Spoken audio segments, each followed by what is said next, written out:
para o meu, para o seu, para o nosso Baixado em Foco. Não posso, né?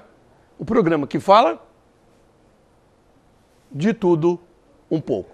Antes que eu chame o nosso outro convidado de hoje no nosso terceiro bloco, eu vou pedir para você, Tabata, que está nos vendo, tá? O pessoal não pegou o seu número, né? Que na realidade o Edson está querendo mandar o convitezinho para você. Liga aqui de novo para a NET, deixa o número do seu telefone para que nós possamos entrar em contato com vocês. Pessoal, o assunto agora, não posso dizer que é um assunto engraçado, né? Nós estamos recebendo, com muito prazer e satisfação, o Dr. Rodrigo Chafik, fisioterapeuta, que vai falar, e agora sim, pessoal, agora sim, eu quero muito a sua participação. Por quê? Quem nunca teve, por exemplo, uma dor na coluna, uma dor no joelho, uma dor no braço, ou então tem dor praticamente em tudo que é lugar do corpo. É por isso que nós estamos convidando e recebemos prazerosamente o Dr. Rodrigo Chafik, que é fisioterapeuta e que vai falar exatamente, obviamente, da sua profissão de fisioterapia, mas disso que acontece muito na sua vida, na minha, na vida de todos nós. Quem nunca teve uma dorzinha? Não acredito, né?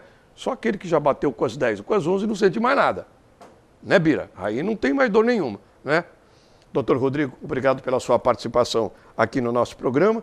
Eu começo com uma pergunta tradicional, sossegada, tranquila.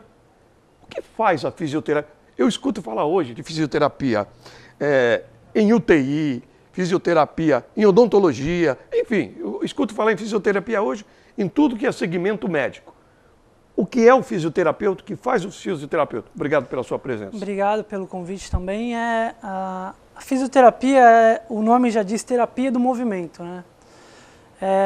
A função da fisioterapia é reabilitar. Em primeiro lugar, antes de reabilitar, é a prevenção, né? Para você não ter que reabilitar, a prevenção é mais importante que a reabilitação. E o objetivo da fisioterapia é justamente manter a atividade de vida diária da pessoa o melhor possível. Essa é a função da fisioterapia. E isso tem várias áreas, né? Vários recursos, terapias manuais, cinesioterapia, termoterapia, eletroterapia, hidroterapia. São diversas áreas aí que podem atuar na fisioterapia, né? O doutor falou que existe a parte preventiva. Então eu quero a sua pergunta, estou aguardando, tá? Aproveita, está aqui. É só você passar o e-mail, né?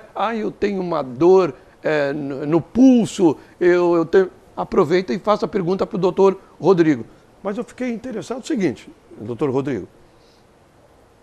Preventivamente, como que eu chamo um fisioterapeuta preventivamente? De que maneira ele é conclamado a participar dessa fisioterapia? A fisioterapia hoje em dia, assim, principalmente em empresas grandes. O famoso LER, por exemplo. Exatamente. Né? O fisioterapeuta não atua diretamente na reabilitação. Ele pode, assim, adaptar o funcionário para uma determinada função. Ele pode trabalhar com a parte de alongamento, de fortalecimento, fazer toda a parte estatística de descanso entre os intervalos de serviço, né? E através também da parte de alongamento, de musculação, de toda essa parte preventiva mesmo. Eu tenho visto muito em telejornais, países, se é que podemos chamar assim, mais desenvolvidos, em que as empresas estão aplicando nisso que o doutor acabou de falar. O funcionário dá uma paradinha, vai fazer já tem uma sala própria para isso. Está se usando muito isso lá fora e no Brasil essa coisa não chegou? Como é? Na verdade, isso é usado há mais de 30 anos lá fora. E, assim, no Brasil isso já vem chegando tem uns 10 anos, assim, com mais ênfase. Mas é porque também depois que abriu mais para empresas de exterior aqui, as multinacionais, né, começaram a empregar também o serviço de fisioterapia nas empresas. O brasileiro é um povo muito parado, muito tranquilo, muito sossegado, ele quer mais ver jogo de futebol, quer mais se alimentar. Todos nós somos assim. O brasileiro é assim, né? O brasileiro, depois que estoura, ele vai procurar dificilmente o profissional. É difícil. Principalmente jovem, né? O jovem hoje, é por isso que nós falamos que a obesidade está aí batendo a porta? Jovem, depois que, quando a gente fica mais velho, a gente passa a se preocupar mais com isso, né? Também passa a ter uma dorzinha aqui, uma dorzinha ali. Exatamente, né? Mas isso é tudo da tua atividade da vida inteira. Que você só vai sentir depois, que nem o fumante quando começa a fumar com 16 anos, só vai sentir o enfisema quando tiver 50, 60, entendeu? Doutor Rodrigo, vou pedir licença um minutinho, nós voltamos já com a fisioterapia. Pessoal, na Semana da Independência, a equipe da NET Cidade esteve em Cubatão, acompanhando a encenação do Caminhos da Independência. Vamos dar uma olhadinha na matéria, é um assunto super interessante. Vamos lá. Alves, pelo segundo ano, dirige o espetáculo Caminhos da Independência. Em outras ocasiões, já dirigiu também a encenação da Fundação da Vila de São Vicente, né, Mauri?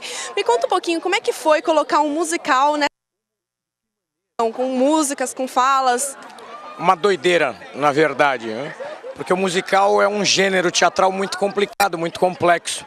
E nós trabalhamos com 90% do elenco de pessoas da comunidade. Mas mesmo assim, mesmo com tempo restrito, conseguimos montar um espetáculo que tem agradado e muito as pessoas que vêm aqui assistir, que tem se emocionado bastante. Foi difícil, mas bastante recompensador. E como é que foi o processo de gravação das falas aí para passar durante o musical? Primeiro foram os ensaios, a preparação dos atores cantores, a seleção entre os atores da comunidade, os que sabem cantar, e depois o convidado também, os cantores profissionais para participar. Depois dessa seleção, os ensaios, aí nós passamos para o estúdio para podermos aí montar a trilha final. E é uma trilha que foi criada, as músicas foram criadas pelo Flávio Medeiros e, na verdade, as músicas são responsáveis por 50% do sucesso do espetáculo. E qual que é o objetivo da encenação, de recontar esse momento da história? Bom, primeiro, oferecer à comunidade uma atividade onde elas possam se sentir incluídas dentro de um processo cultural. Nós temos 300 pessoas da comunidade fazendo teatro. Neste processo, as pessoas aprendem o que é uma produção cultural, aprendem história, elas se socializam e se apropriam de um bem cultural. A encenação hoje deixa de ser apenas do Teatro do Caos e passa a fazer parte da vida da comunidade de Cubatão. É a comunidade se apropriando de um bem cultural, isso é importantíssimo. Depois, a possibilidade de trazer um espetáculo deste porte, com esta qualidade, num gênero teatral que é muito difícil as pessoas terem acesso, porque o musical você só consegue assistir nas grandes capitais e com um valor de ingresso elevadíssimo, porque o custo para se produzir um musical é alto. Nós conseguimos trazer aqui, estamos lotando as arquibancadas cada noite com 3.000 pessoas assistindo, tendo a possibilidade de assistir um musical que a maior parte das pessoas, inclusive, nunca assistiram nenhum espetáculo teatral. Obrigada, Mauri. Fiquem então com mais imagens aí da encenação Caminhos da Independência. Nada mais quero do governo português e proclamo o Brasil para sempre separado de Portugal. As cores de Portugal não são mais as nossas. Laços fora, soldados! Pelo meu sangue, pela minha honra, pelo meu Deus, juro fazer a liberdade do Brasil. Brasileiros, independência ou morte!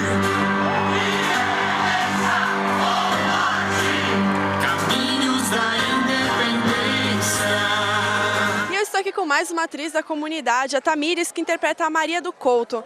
Tamires, como é que é a sua personagem, a Maria do Couto? Ela que dá o chá para melhorar a dor que o Dom Pedro estava sentindo e prosseguir viagem, não é isso? Isso, ela é o remédio, né, basicamente. Ela, com a sabedoria popular, ela prepara esse chá e entrega para ele conseguir prosseguir viagem para gritar independência em São Paulo.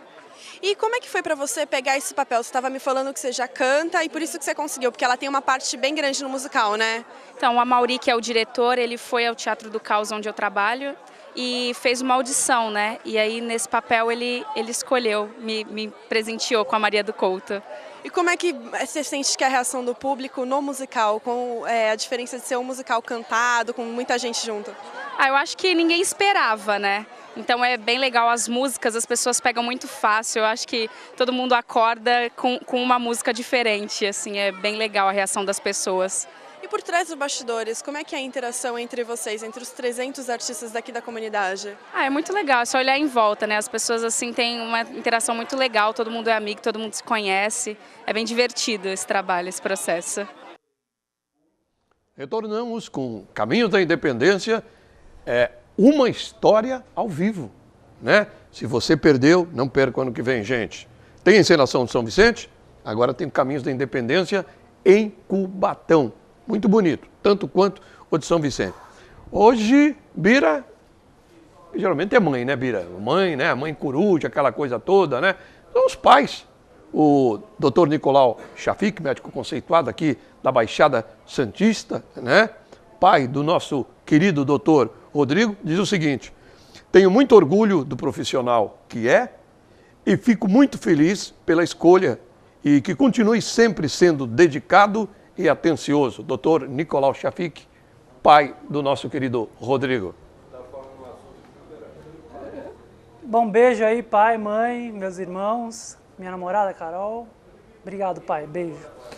Eu tenho agora, na realidade, doutor Rodrigo, eu queria até dar uma olhada nessas amostras aqui de joelho e tal, mas deixa eu primeiro atender o amigo telespectador. O nosso querido Ademário. Nosso querido Ademário. Gostei da demonstração. A placa mais 2. Né? Legal, bacana. Essa matemática é boa.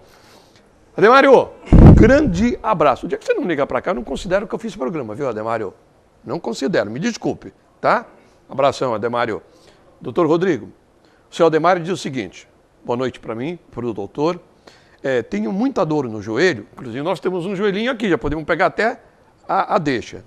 E quando abaixo e quando estou sentado, dá uma fisgada. Esse que é o problema, Ademário. É a fisgada que é o problema, Ademário. O que poderia ser? Tenho 65 anos, preciso de um acompanhamento? O ideal é ele passar com um ortopedista primeiro, né? Pela idade, normalmente, o que acontece é algum processo de artrose que ele deve estar começando aí. Mas é difícil, assim, sem examinar, sem... Doutor, dá pra gente aproveitar a pergunta? Já tem outra pergunta aqui. O Ademário. Seu Ademário. Uhum. Pessoal, vamos... eu tô adorando. Não sei se o doutor Rodrigo tá. Eu não faço o programa para mim. O programa é feito para você. E você agora está participando. Seu Ademário, vamos aproveitar o joelhinho. A câmera, daqui a pouquinho... Olha lá. Nós estamos olhando lá. Doutor Rodrigo. Esse é um joelho? É o joelho direito. É um joelho direito. Porque o joelho esquerdo é diferente? O joelho esquerdo seria o contrário, né? Não, não. Mas não tem peças diferentes não, né? Não. Mesma não, coisa, é que né? Normalmente as réplicas são sempre do lado direito. Entendi. Muito difícil ver do lado esquerdo. Mas então, o Ademário provavelmente ele deva ter um processo de artrose aqui entre O que é isso daí, esse amarelinho, doutor? Que o senhor puxou aí, o que é isso? Aqui? O que é isso? Isso aqui é a rótula, a patela. A famosa rótula. Aqui é o tendão patelar. Aquele tendão que o Ronaldo rompeu, que a patela dele saiu. O tendão é o que segura a patela no sulco que fica entre os côndilos. A patela corre aqui. E o Ademário, provavelmente, ele deva estar com uma artrose aqui no côndilo, que é essa parte de baixo. Aqui do jeito dá para fechar mais? Vamos lá. Grande Renato na câmera agora, hein? Aí. Ele deve estar... É só Renato, não tem os seus blue caps não, é só Renato. Ele deve estar com uma artrose aqui entre os côndilos, provavelmente, pelo que ele está falando, pelo doutor, quadro. Vamos simplificar? Artrose, o que é isso? É um desgaste? O que é isso? É um processo degenerativo da articulação. Um desgaste. É um desgaste articular, exatamente. Lá no português, claro. Em vez aqui a gente tem uma cartilagem. A cartilagem ela é completamente lisa. Quando você começa a ter um processo de artrose, começa a ter falhas aqui. Isso vai degenerando cada vez mais, isso gera dor, né? Porque isso é enervado. Vamos fazer... Seu Ademário, fazer uma consulta, não precisa me focalizar, não. Não precisava, gente. Era só pegar o joelho aí. Vamos fazer uma consulta completa, seu Ademário. Doutor Rodrigo, que é que o seu Ademário tem que fazer? Andar menos, fazer um enxerto? Então, Estou falando besteira, hein? Eu não sou do ramo. Em primeiro lugar, tem que procurar um ortopedista, certo. Fazer um raio-x primeiramente, fazer uma anamnese, fazer exame clínico. Caso tenha que fazer uma ressonância aí é de acordo com o médico que ele vai passar. Certo. Mas ele precisa ver isso porque a tendência, de acordo com a idade, é avançar. Vai avançando. Vamos, já que está focalizado tudo, podemos mostrar todo o joelho, como é que é para o amigo telespectador? Vamos, assim, vamos começar primeiro... Já está lá. Vamos começar primeiro com a parte ligamentar, tá? Aqui a gente tem o ligamento colateral lateral. Vira um pouquinho, doutor Rodrigo, para que a gente possa... Aí, ó. Pode apontar, doutor Rodrigo. Ligamento colateral lateral, tá? Aqui a gente tem o ligamento colateral medial, tá? Que é o ligamento... Esse é grandão, hein? É o ligamento normalmente mais afetado. Dos colaterais é o mais afetado normalmente por impacto. Normalmente a gente toma impacto aqui lateral. Conforme a gente toma impacto lateral, o ligamento medial ele distende. Como se fosse um elástico. Exatamente. Além do que devia. Só que ele rompe a fibra normalmente. E esse ligamento aqui ele é bem junto do menisco aqui medial. Normalmente quando tem uma lesão desse ligamento, avulsiona um pedaço do menisco junto. Então ele faz isso, ó. Você toma uma pancada aqui. Ele estica demais, só em termos populares, né? Exatamente. E a solução? Cirúrgica? Depende assim, é muito difícil você ver cirurgia de ligamento colateral. Só se for um rompimento completo, aí você tem que fazer a cirurgia. Mas normalmente o tratamento é conservador, com fortalecimento, alongamento, fisioterapia anti-inflamatória, né? E a parte posterior do joelho, doutor Rodrigo? Dá para mostrar? A gente já chega lá. Desculpe, vamos lá. É a minha ansiedade. Então, aqui a gente tem o ligamento cruzado anterior. Esse ligamento aqui, ó. Bem de dentro aqui. Que é o ligamento que normalmente acomete os atletas. De várias modalidades. Futebol, vôlei, basquete. Normalmente, maioria futebol. Maioria futebol. Exatamente. Esse ligamento aqui rompe quando você tem uma anteriorização da tíbia. Você passa daquilo que devia... Exatamente. Você faz uma hiperextensão e o ligamento rompe. Para frente. Ele vai esticar. Porque ele não deixa a articulação ir para frente, tá vendo? É ele que segura. Se você não tivesse ligamento, você ia ser completamente mole. Caía de 4, vamos falar assim, vai. O ligamento liga o osso, uma articulação na outra, né? Então, por isso ele é importante. Se você não tem o ligamento, você tem uma luxação. Tua articulação vai sair do lugar, tá? Esse aqui é o cruzado anterior, que não deixa sua tíbia ir para frente, segura o joelho. Para trás, a gente tem um posterior, que é esse que você queria ver. Era esse que você queria ver? Não, eu não sabia o que tinha atrás, não. É o posterior. Esse ligamento aqui é muito mais difícil de você ter alguma lesão.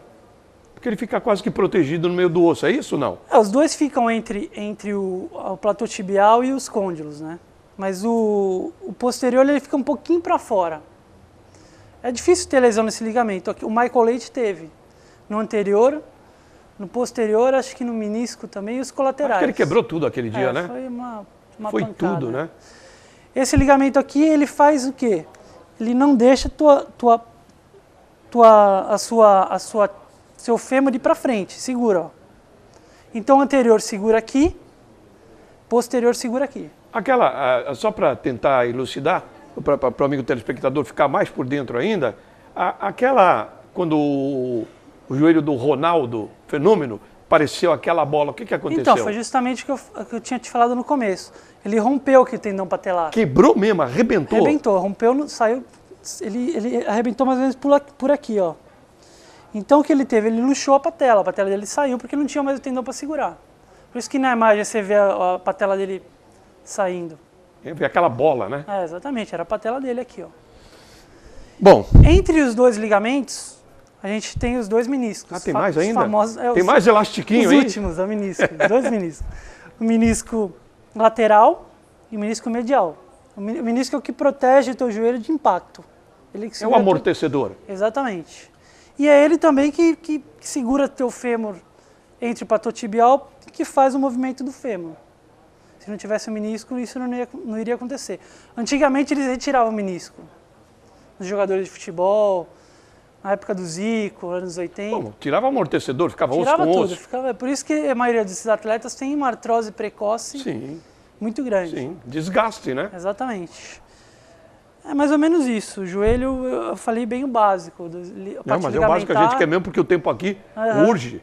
Eu tenho e-mails para perguntar para o doutor. Doutor, muito obrigado por enquanto. Daqui a pouquinho nós vamos para outra peça do ser humano. O Marcelo, da Boa Vista, do bairro Boa Vista.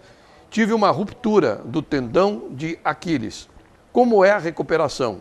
Quando volto a fazer exercícios? Bom, normalmente... Sem ver é meio difícil, né? Normalmente quando você tem uma ruptura parcial do tendão de Aquiles, o tratamento é conservador. Você tem que trabalhar com a parte de alongamento, manipular bastante ali a região. E o fortalecimento dos gastrocnêmios e de toda a parte superior, inferior, tem que fortalecer tudo. Normalmente quando você tem uma ruptura total, aí você tem que fazer uma sutura no tendão, puxar o tendão de um lado, puxar do outro, suturar. E aí a recuperação é um pouco mais difícil, a recuperação é demorada, é bem dolorida. Normalmente uns 7, 8 meses. Tá vendo o que te espera, Marcelo? Mas se é. Pelo que está parecendo não é, porque senão... Não é um diagnóstico definitivo, lógico, nem tem como, né? Sem ver a pessoa, radiografia, isso, aquilo... Deixar o homem calminho. Não tem como. Agora, tem uma pergunta aqui, doutor Rodrigo, por incrível que pareça, eu lhe falei, o tempo, já falando que eu estou na base dos 5 minutinhos já. O Luiz, do Rádio Clube, gostei, Luiz, gostei da sua pergunta. O que é esporão calcâneo? Eu trabalhei com uma moça, Oswaldo, ela não conseguia pisar. Ele não conseguia pisar, se é que é isso que eu estou pensando, né? Bom, esporão do calcânio... É o Luiz que está perguntando. Luiz, esporão de calcânio é quando você... Ali entre o... Como é que eu vou explicar? Embaixo do pé? A gente tem ali no músculo, na planta do pé, a gente tem um músculo chamado plantar longo. O tendão ele insere no calcânio. Toda a musculatura insere no osso. Conforme você vai tendo algum distúrbio biomecânico ou de acordo com a vida da pessoa, atividade de trabalho, tudo... Ficar muito em pé? Por exemplo, quando a pessoa tem muito impacto ou quando a pessoa tem algum distúrbio biomecânico mesmo de marcha, algum desequilíbrio muscular, alguma escoliose, algum distúrbio biomecânico.